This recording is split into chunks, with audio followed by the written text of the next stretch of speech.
Why should Putinism be considered as absolute evil? Why should we treat it in the same way as fascism or Nazism? Why does Europe need to view the task of defending Ukraine as its own war?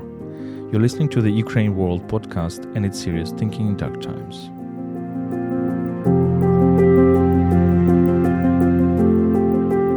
UkraineWorld is a multilingual media about Ukraine. My name is Volodymyr Yermolenko. I am a Ukrainian philosopher, chief editor of UkraineWorld and president of PEN Ukraine.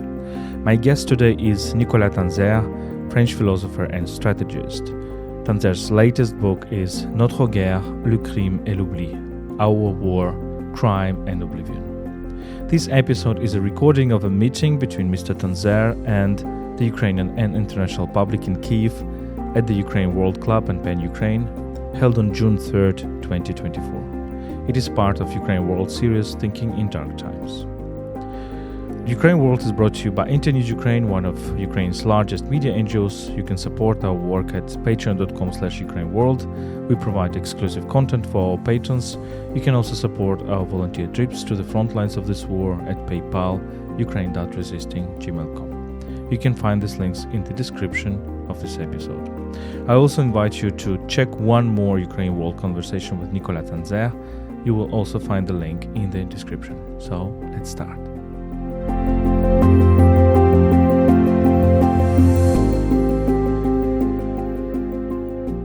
So I'm very happy to introduce Nicolas Tenzer, who is a prominent French intellectual and in the past public official, and today is a great explorer of the questions of security and philosophy, and recently published a book which is called Notre, guerre, Our War, which he brought here, and which is a very thick book, as you can see. Notre, guerre, Our War, the Crime and Oblivion towards a strategic thinking. So I hope you can hear us well. We will start this conversation of UkraineWorld Club. We are very happy to meet you here at PEN Ukraine. And despite the dusk which is coming over us, we will be able to continue. So please welcome Nicolas Tenzer.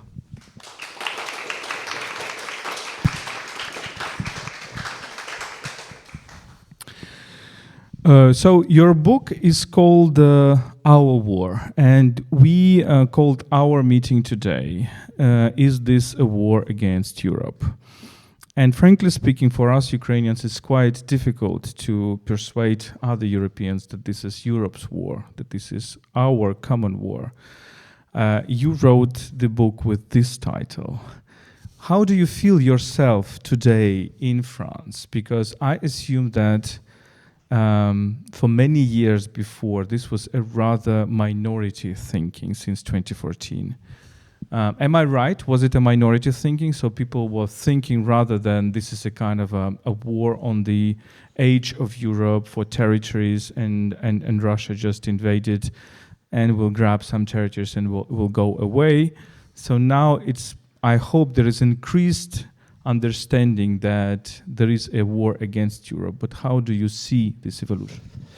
Well, thank you, Volodymyr. It's a great honor and pleasure to be welcome, in PEN Club, and to be here. I mean, in Ukraine. This is my fifth time since February 24th, 2022, actually, and it's very important also for me to be there because. First of all, I want to express something which is for me a basic feeling, which is basically there are no differences between the Ukrainians and other European peoples, and even more about the democratic people. You mentioned that I was a rather lonely voice in the past. Actually, I was, because I was warning about Russian threats since more than 10 years, since in fact, 2005 or 2006.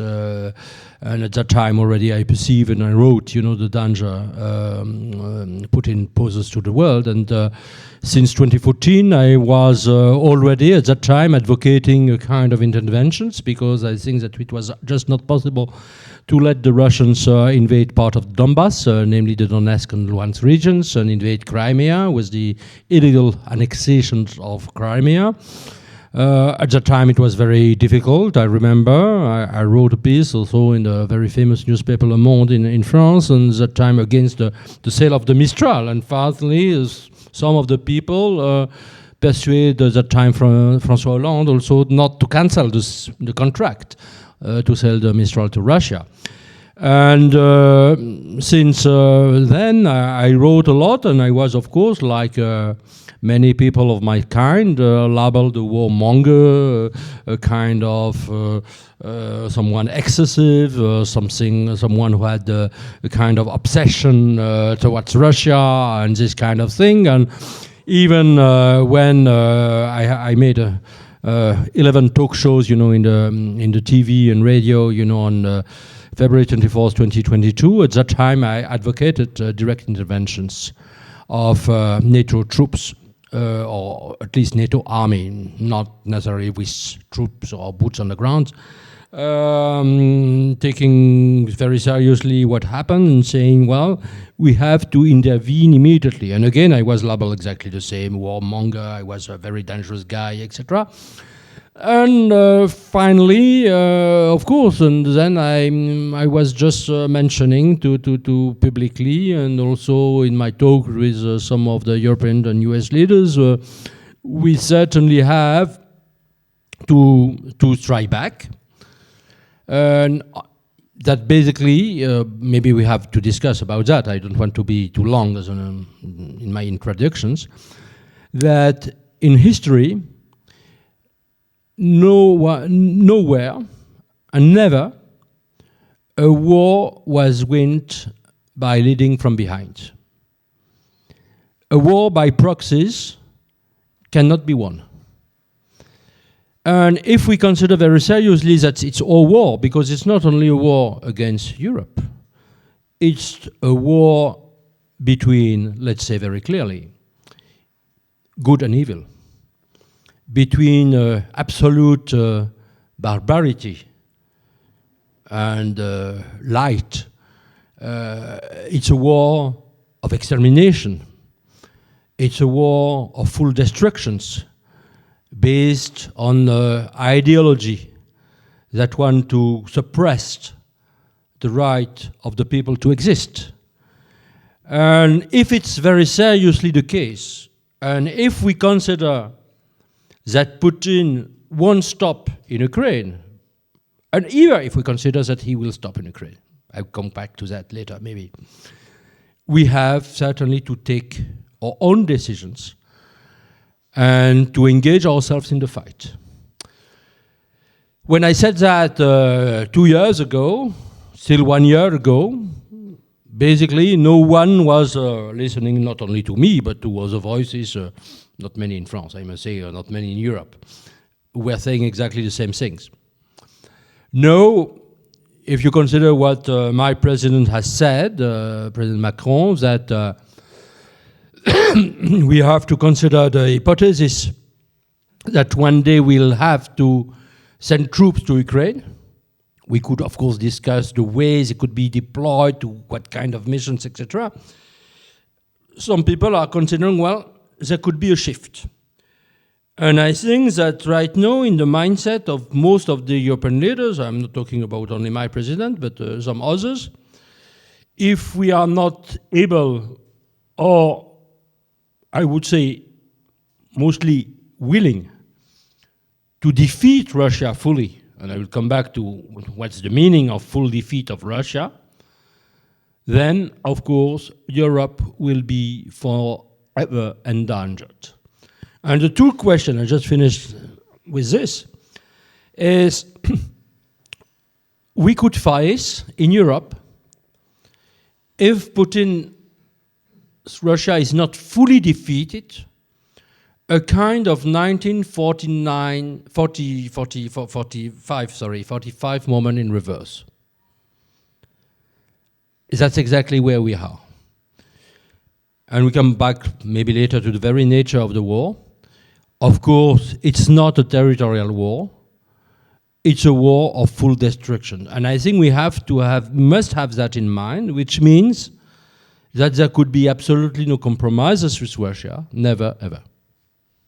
You make this comparison with the Second World War and Russian fascism with German Nazism. And obviously this comparison is very, resonating with Ukrainians. Is it resonating in other European capitals? Why I'm asking this, because for Germany, for France, for many other countries, there was for many decades a thinking that you cannot compare anything with Hitlerism. And you cannot compare anything with Nazism. Nazism was absolute evil, and it's in some way, in a certain moment, it's like unsurmountable, so unsurpassable. So it is absolute evil. You can never compare anything with this, and therefore it can never repeat because it's an absolute evil. How do you do make this comparison? How do you explain it to your fellow Europeans? First of all, I have to say that I feel, in a way, allowed to make the comparisons, because my own family suffered a great deal from Nazism. Some of the name of my relatives, are, on the wall of Yad Vashem. My own mother, my father and my mother were resistants. My mother was Jewish. She was deported to Ravensbrück concentration camp. Of course, she survived, otherwise I wouldn't be there. And she always told me that her companions and her had a kind of certainty that they were facing absolute evil. And she told me that, and when the war against Ukraine appeared, I asked myself, can I make the comparison? I fully agree that there is a kind of what we call unicity of the Holocaust. Holocaust is something unique in history. Holodomor was unique. The genocide of the Armenians was unique. What happened in Rwanda was unique. What happened in Cambodia, etc., etc. What happened during Stalin era or Mao Zedong era was also unique. But there is something that put together all those historical moments, which is the pure willingness of those regimes to kill relentlessly, to murder, to annihilate the human beings because they were Jews, opponents, Ukrainians, etc. And even if, of course, all those events are different, and we have to study the specificity of each event, if we consider the intentions to kill and to annihilate, that's exactly the same. And for me, there is, of course, a long story, there is a thread of history that brings together Babyn Yar and Mariupol, that bring together Auschwitz, or, of course, Bucha, or Izium, or Irpin. They were, of course, completely different. The context was different, but there is still the pure evil when there is a power that wants to annihilate the human beings and church, to impose sufferings of the people. And if you consider all the scenes that happened during this war brought by Russia to Ukraine, with the executions of children before the eyes of their parents, the torture chambers in Kherson and in many other places in Ukraine, what's the difference in terms of cruelty, barbarity, and ultimately evil? There is no difference. And so the question is it possible for the European public or the American public or Canadian public to understand? I think that some of the people, certainly not a majority, let's be clear, but some of the people understand that because they have read the stories of what happened, you know, in all those places in Ukraine that I already mentioned and many others. They have basically wrote or they have watched TV, I mean the mass graves led by the Russians. And there is something emotional. What I am afraid of, even if there could be some progresses, and I think that someone like, for instance, Tony Blinken, basically because of his own legacy, share fully what I am expressing here, because he has this legacy, precisely. But what I am afraid of is that most of the European leaders are not daring to talk publicly about that, because it's something frightening. Because if we consider, and for me that's the truth, that the Russians right now are the Nazis, the new Nazis, there is a duty to intervene and to take actions. Because in the front of the Nazism, we have to take actions. And the questions of the enforcement, not only of the responsibility to protect the R2P, but also the enforcement of the conventions of December 9th, 1948, of the repressions and prevention of the crime of genocide, creates a duty to take action. And that's why, in my view, they are not just willing to consider, they are trying to basically to put a blind eye on exactly what happens. They know it. They deplore it. You have some posts on Twitter, Facebook, etc., of the European leaders about that. Even if it happened recently, in Kharkiv. But they are not rightly putting a name, and more precisely a legal name, on what happened in Ukraine. And I think that's precisely the problem. And personally, I am trying to pressure my own leaders and some others as well to talk about it, to name the things. And just to stop considering that this war is only a kind of territorial war, a war that could be limited and that could be stopped, and then we could go to business as usual with Russia, for instance. It's just impossible. And that's why we had the discussion yesterday, on the festival of book, at Arsenal, about the end of the empires. And I was labeling Putin's Russia the empire of absolute evil, empire of absolute destructions, which means that Putin's ambitions is not exactly a kind of neo-imperialism or neo-colonialism, even if we have those elements, obviously. It's something which is, let's say, darker. It's something which is more absolute. It's something which is more, I will say,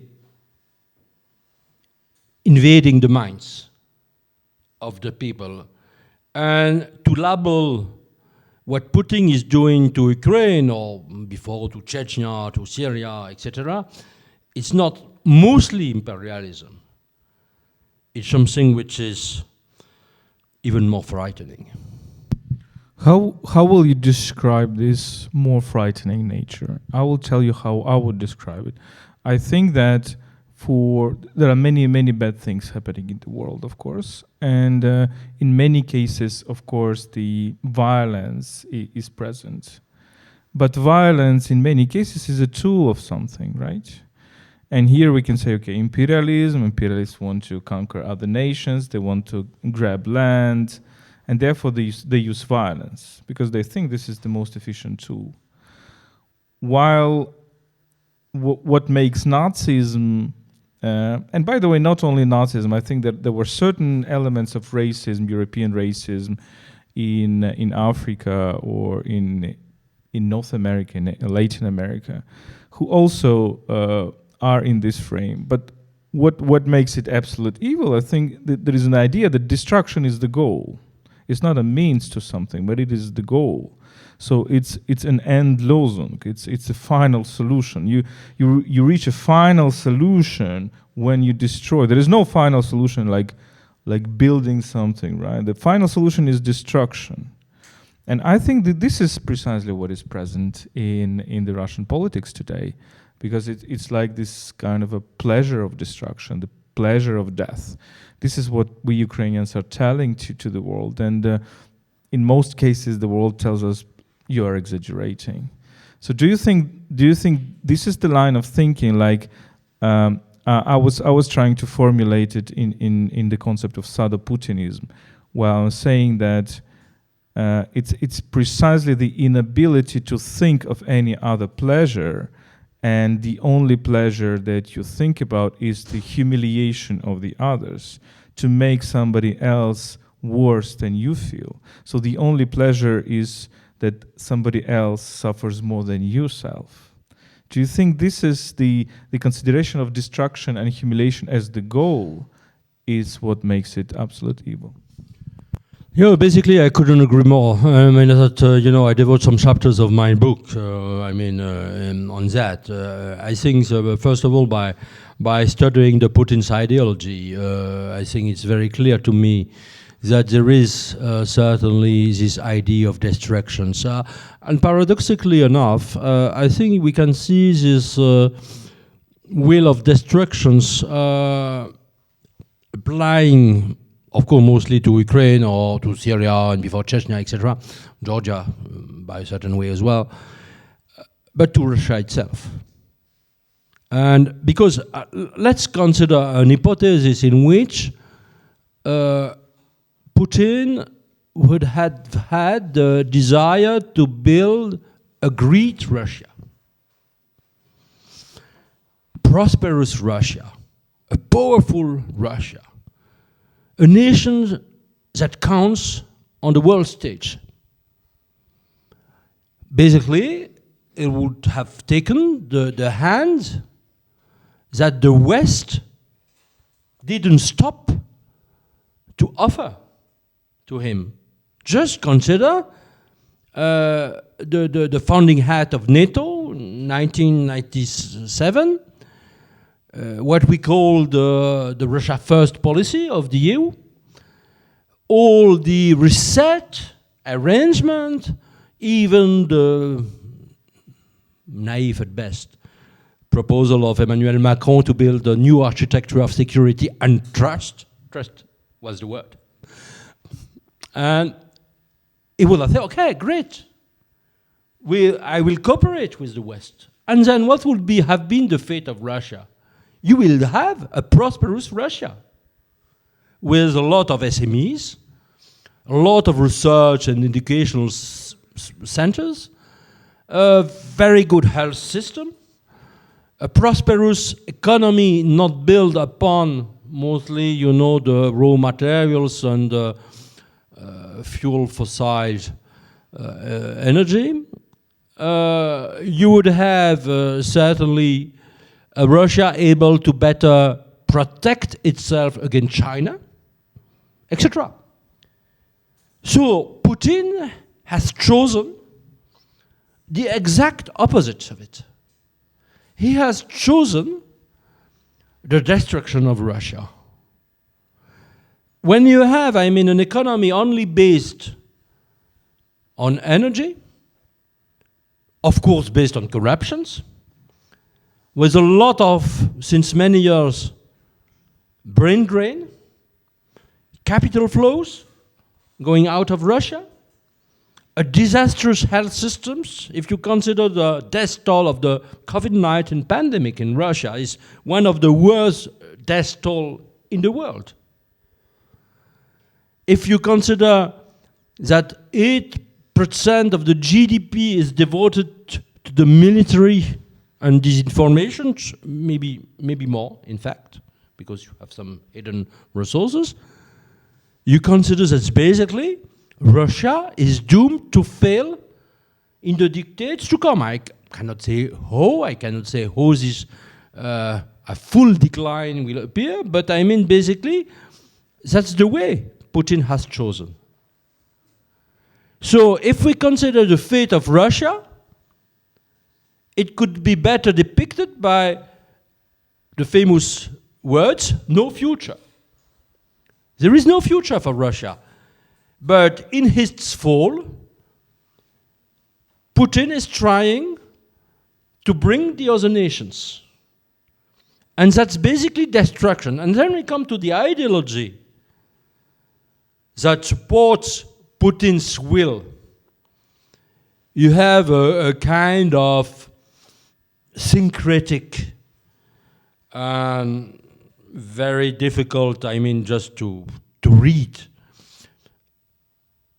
synthesis of Nazism with Ivan Ilyin. And Putin, as you know, decided to bring back home, the ashes of these Russian Nazis, of Eurasianism, anti-Semitism.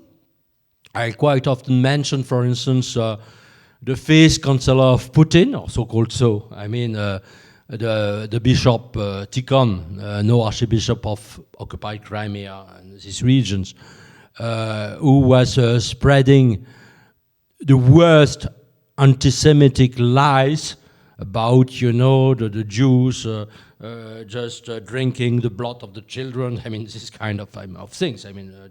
Plus, we have, of course, the legacy of the KGB, we have the legacy of the communism, we have a lot of...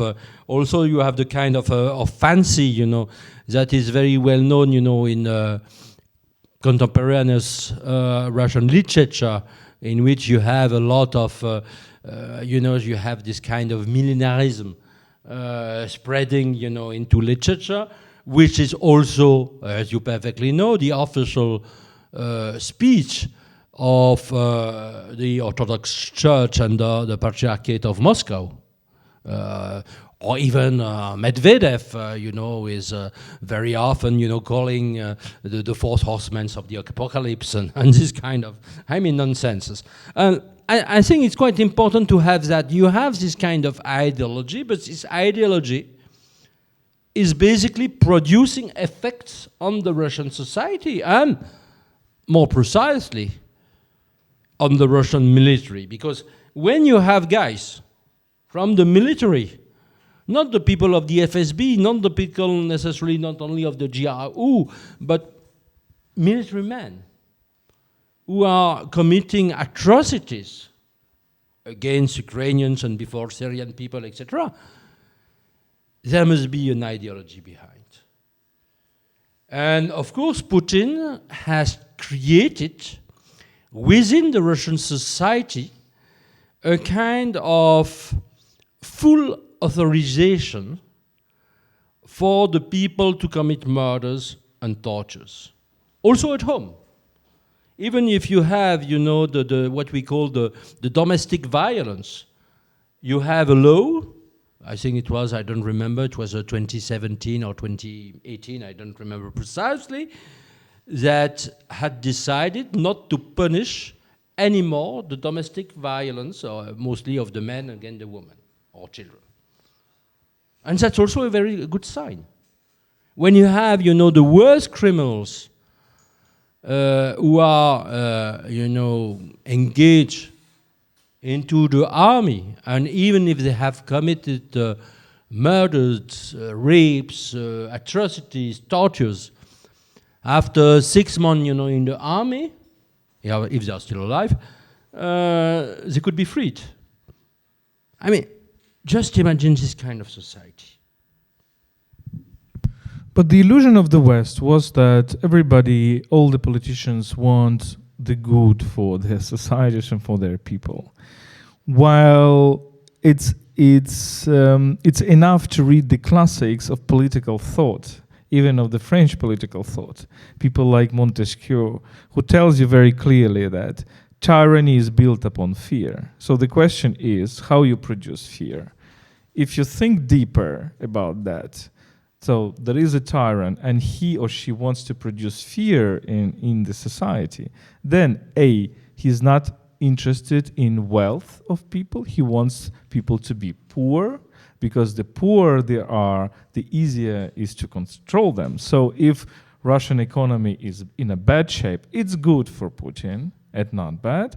And second, of course, you produce fear through extreme violence. So the more violence you produce, the more repression organs, repression bodies you engage, the better. And it's obvious for us Ukrainians, and it was not that obvious, I'm afraid, for the Westerners, that basically Putin regime is the successor of these repression bodies, ЧК, ОГПУ, NKVD, KGB, FSB. And the thing is that after the collapse of the Soviet Union, these bodies became even stronger, because in the Soviet Union there was a competition between, let's say, KGB and Communist Party. There was a clear competition, and there were spikes of this KGB influence, like obviously very, very big under Stalin, NKVD at that time, then lower during Khrushchev time, and then kind of a going up again since Brezhnev, and especially Andropov. And after the collapse of the Soviet Union, there is no Communist Party, there is no competitor. So basically these repression bodies became those who rule the country. And what are these bodies? Are actually bodies who control the means of destruction. And this is a thing that happens in Russia, that those people who control the means of destruction, not of production, not in the Marxist idea, but the means of destruction, they have the power. So do you think that people in the West are realizing that? Because what I like about what you're saying that the reasons of this aggression are much, much deeper. That it's not just the craziness of Putin, the madness of Putin. It lies very, very deep in the way how Russian society functions, in the way how Russian culture creates certain ideas of a little man and of violence, etc.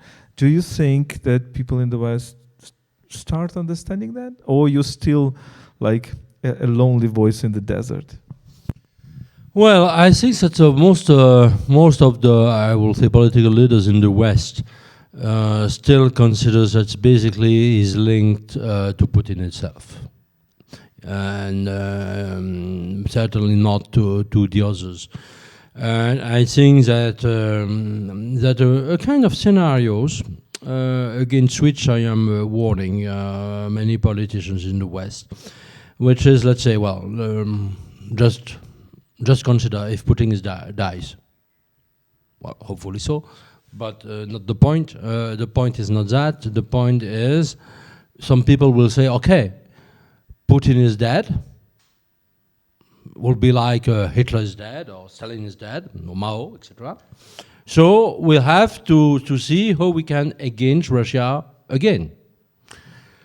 And they are not perceiving, even if theoretically they know it, that all the people around Putin are basically the famous Siloviki were in fact referring to, the former KGB guy, the FSB guys, which are in fact mostly mafiosi. Of course, they are moved by corruption, like also the oligarchs. But they are mafiosi. And the fact is, quite often in my view, ignore, is that also the mafiosi could have an ideology to perpetuate their forfeits. And I think that's some things that we have certainly to consider. And one of the example also that comes to mind is just remember what happened to the officers, or mostly I would say general officers, of Saddam Hussein's army after the collapse of Saddam Hussein's regime. You probably know that many of those officers finally became the leaders of ISIS. And for me, of course, not the same story, etc., the same background, etc. But for me, there is a kind of analogy that maybe we could draw, because you had also those guys who were in a kind of apparatus, and in fact, you know, the military apparatus of Saddam Hussein had something to do with and the Ba'ath Party. I mean, the Ba'ath Party has found its inspirations, and that's also the case, you know, of Ba'ath Party, you know, under the Assad's rules, you know, in the Communist Party and the KGB. Even if in Assad's case, as you perfectly know, you know, the model of torture centers was brought by Alois Brunner, you know, the former Nazi officer sentenced to death, you know, in absentia, and who was very helpful, you know, in setting, of course, all the repression apparatus of Hafez al-Assad regime. And for me, there is a kind of analogy that we can think. And so, basically, my advice is, first of all, if, let's say, first of all, Russia is defeated in Ukraine. Maybe we'll come back to this question, what we should do. And what does it mean? Because in my view, in the West, there is no clear meaning about what does it mean, I mean, to defeat Russia, and also what means Ukraine's victory. There is a lot of ambiguities about that, you know, in the West. But let's say, well, Ukraine wins, or Putin dies. I am absolutely certain that most of the Western leaders will rush to Moscow saying, let's break a deal. And let's come to business as usual. We will provide you our best experts. We will certainly ask our companies to reinvest in Moscow. And I am sure that we will understand. And of course, we expect from you, without any, of course, counterparts, that you will turn to Russia into democratic countries. And of course, it will never happen. And after some years, we'll have the same phenomenon appearing. You will have still the corruptions, you know, in the West, propagated by Russia. And you will have exactly, you know, a kind of scenarios, a new scenarios of aggression, even if Putin is no more there. So we have to understand the very roots of this regime. I am not saying that there could be no one day democratic Russia. Maybe there could be in 40 years or 50 years, that I certainly don't know.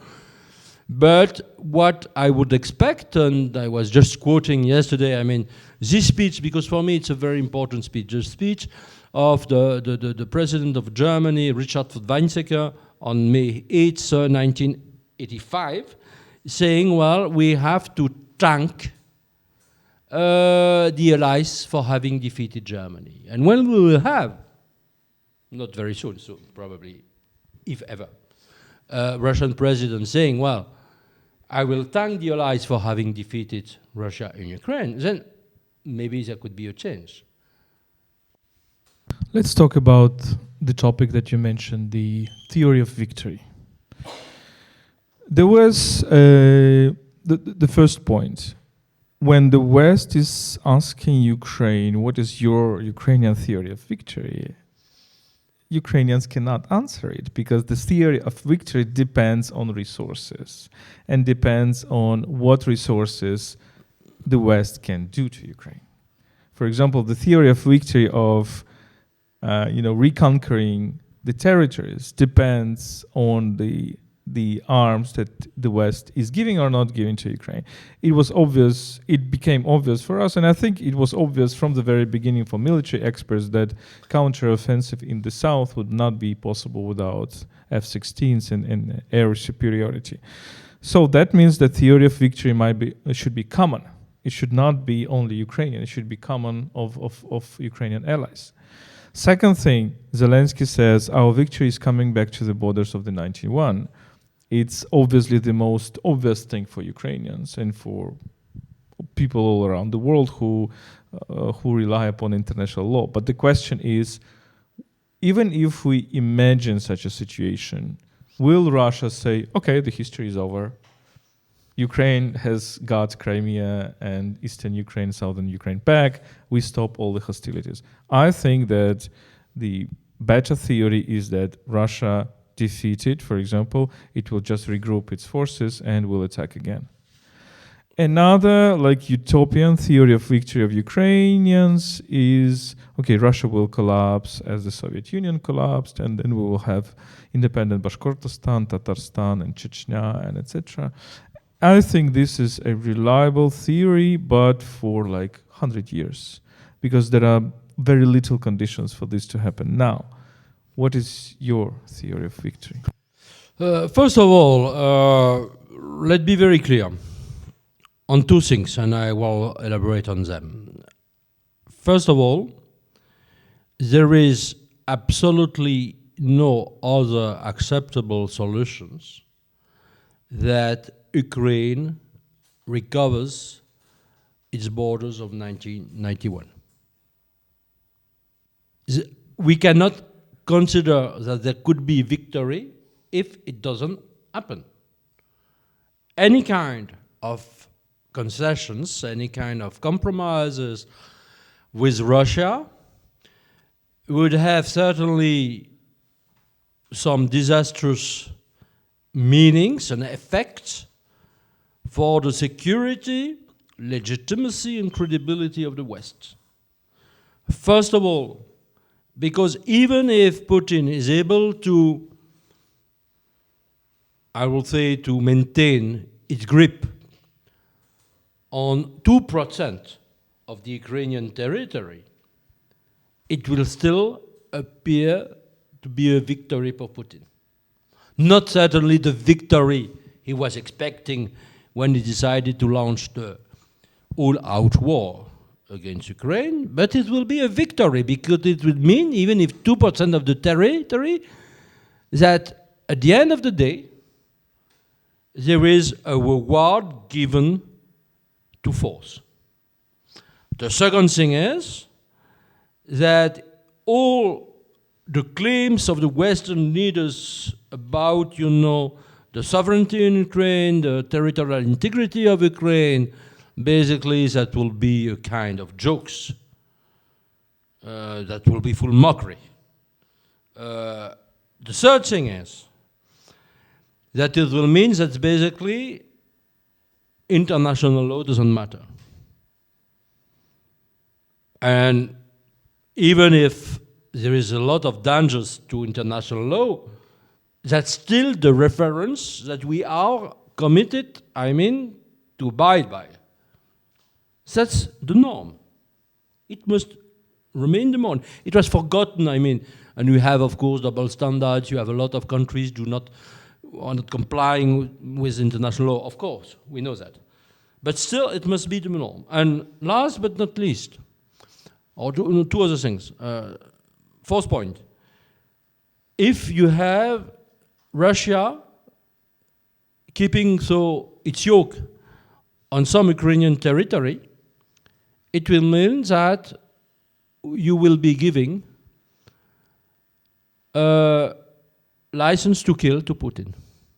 Because we perfectly know, or you better know than I, that in the occupied territories, you have tortures, summary executions, deportation of children, etc. So it means, okay, the West said to Putin, okay, in those territories you do what you want.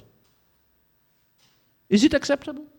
My answer, and last but not least, if we break a deal with Putin, I mean, also our claims, our solemn declarations about, the punishments of the sponsors and executioners of crimes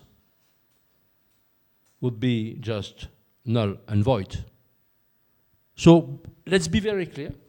There is no other solution. But coming to your first point, if we consider that the full victory is the only one solution, sorry, maybe I don't know if this will be fully accepted by my Ukrainian friends.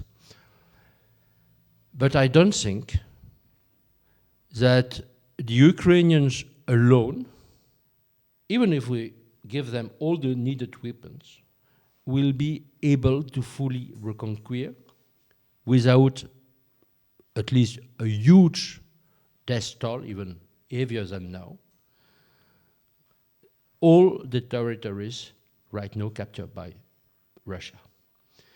Which means that we have certainly, one way or another, and come back to also my first point, we have to engage ourselves in the war.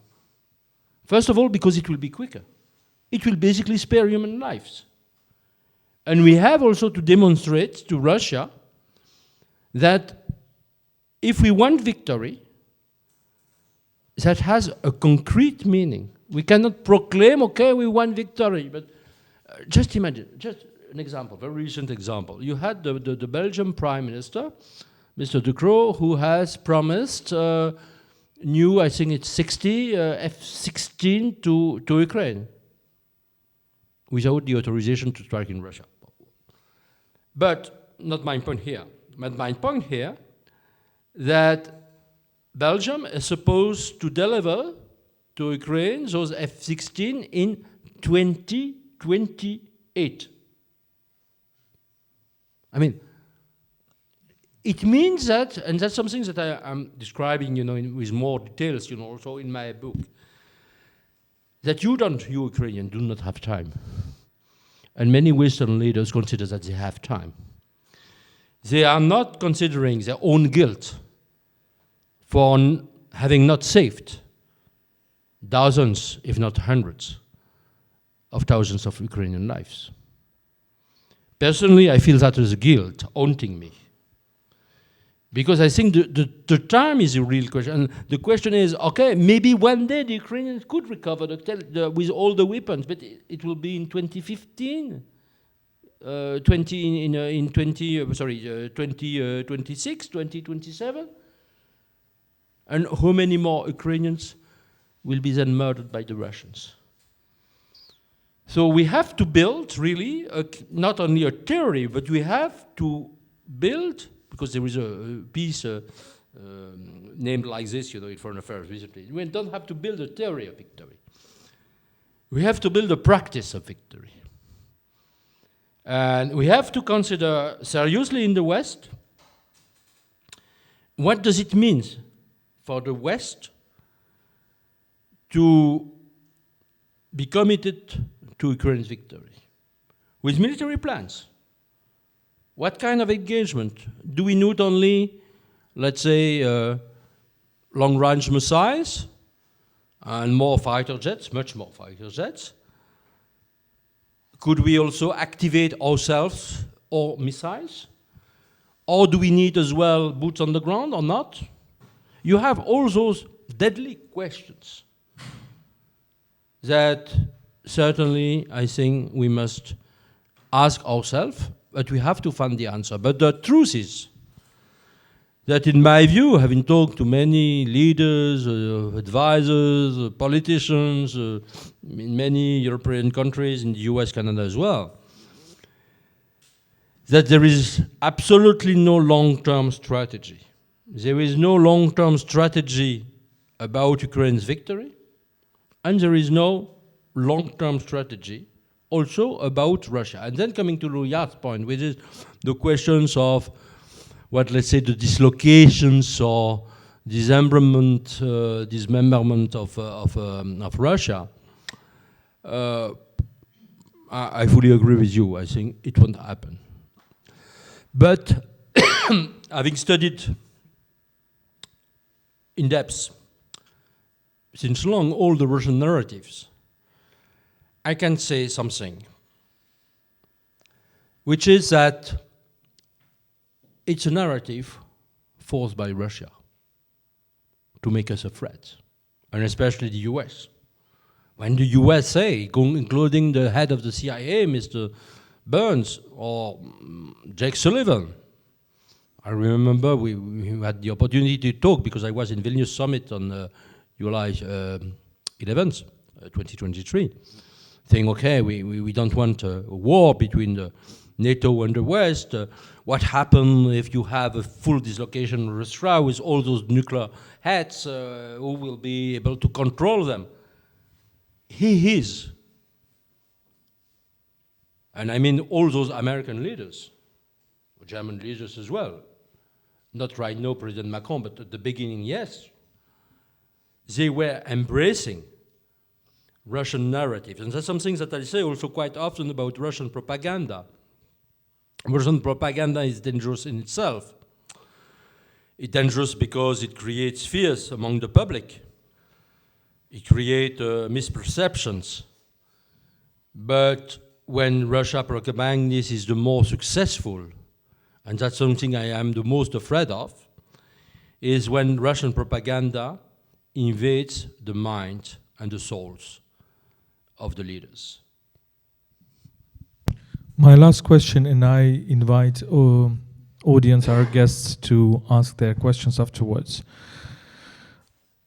I think it's not a news that the key thing that stops the West from helping Ukraine more is the question of nuclear power.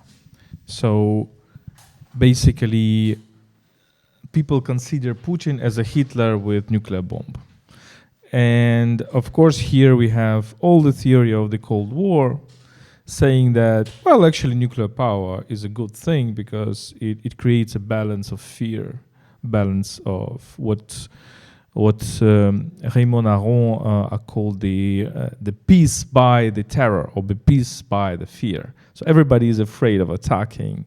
And the Caribbean crisis in 1962 even confirmed that, because when two superpowers were so close to the nuclear war, what held them is the fear.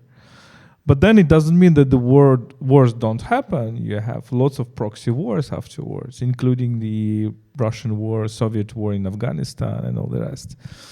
And people in the West are thinking, okay, well, we will support Ukraine until a certain point, until it's still a proxy war. But we are getting closer and closer to the fact that it's not the case. And today's discussion about whether Ukraine is authorized to strike the Russian territory with the Western weapons, well, it will happen, and it is already probably happening.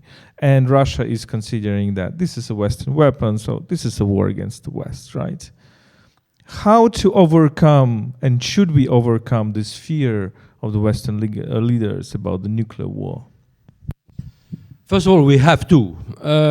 We have to because, of course, that's a kind of narrative brought by Putin to the stage, since more than 10 years. And in fact, Putin was right to use this kind of speech because it worked. It had worked at least during 22 years. Because why didn't we, the allies, take actions, in Georgia in 2008, in Syria in 2013, even if at that time Russia was not fully involved. Of course, they had some military instructors plus the intelligence service, in Syria. During the Aleppo siege and fall, 2015, 2016.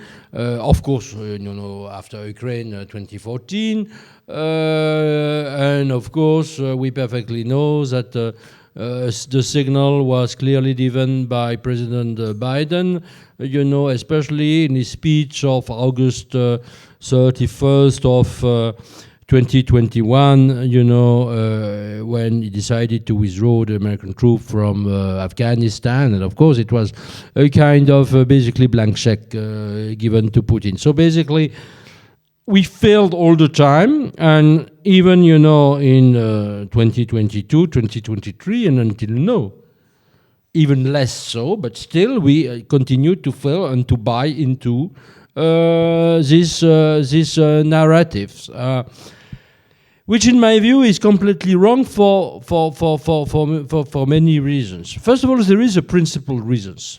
If we consider that a major nuclear power is able, and we accept, so is able to blackmail us,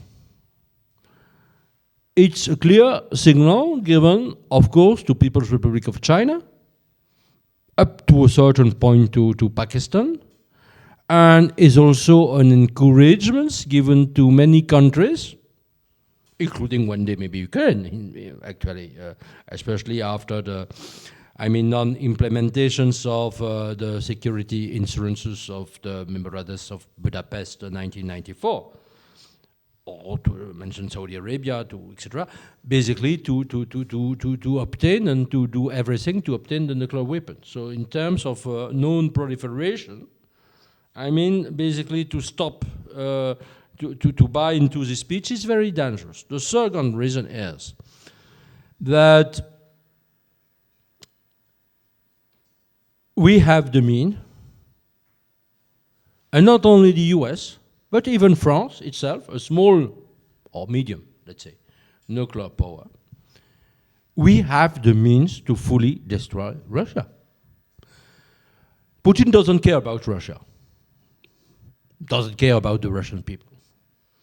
If you have 100 million people dying because of a nuclear strike as an answer to its own nuclear strike, it doesn't care. But he certainly cares about his own life. And that we know for sure.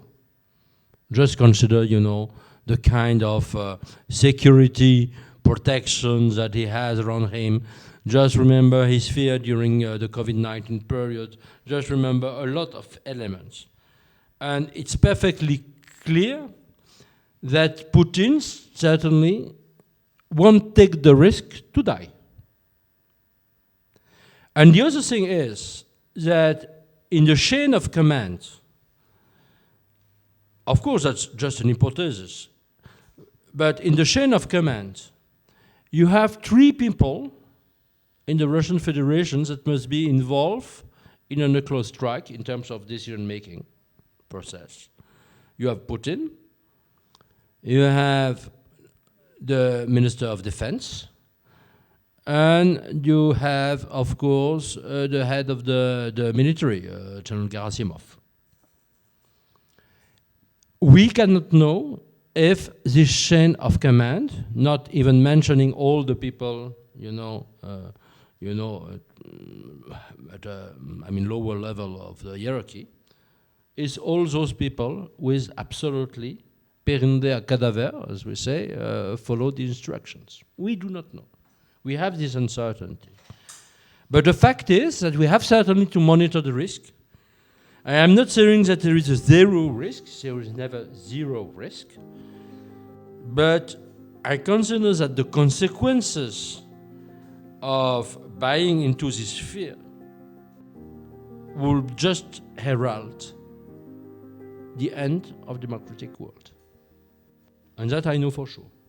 The full episode, including Nicolas Tenzer's answers to the audience questions, is available for UkraineWorld patrons at patreon.com/UkraineWorld. You can find this link in the description of this episode.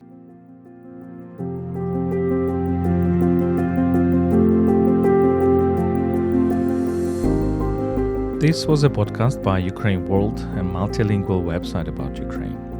My name is Volodymyr Yermolenko. I'm a Ukrainian philosopher, chief editor of UkraineWorld, and president of PEN Ukraine. My guest today was Nicolas Tenzer, French philosopher and strategist. Mr. Tenzer's latest book is Notre, guerre, le crime et l'oubli, Our War, Crime and Oblivion. Let me remind you that you can support our work at patreon.com/UkraineWorld. We provide exclusive content for our patrons. You can also support our volunteer trips to the front lines of this war at PayPal, ukraine.resisting@gmail.com. You can find these links in the description of this episode. Stay with us and stand with Ukraine.